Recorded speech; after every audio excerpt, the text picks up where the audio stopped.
On n'est plus dans un monde de paix.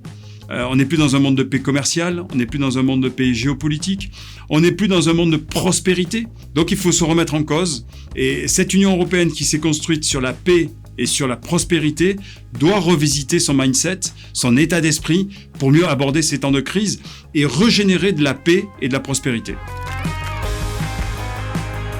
J'ai une expérience qui est construite de plusieurs blessures. J'ai été sapeur-pompier, j'ai vu des choses qui sont beaucoup plus terribles que ce que je peux entendre ou voir ici. Et ma force, c'est peut-être ma résilience et mon opiniâtreté. C'est-à-dire que je considère qu'il n'y a aucun problème qui n'a pas une solution. Depuis plus de 30 ans d'expérience comme officier de sapeur-pompier, j'ai pu mesurer sur le terrain l'utilité de la solidarité européenne. Un pays seul ne peut plus faire face. Dans la vie, rien n'est blanc, rien n'est noir.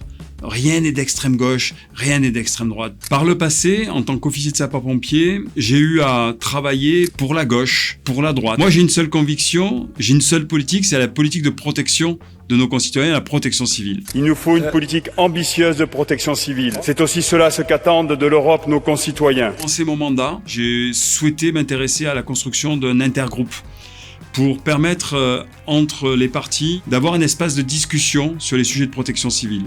On m'a dit, tu n'y arriveras pas, c'est ton premier mandat, ça fait trop peu de temps que tu es là.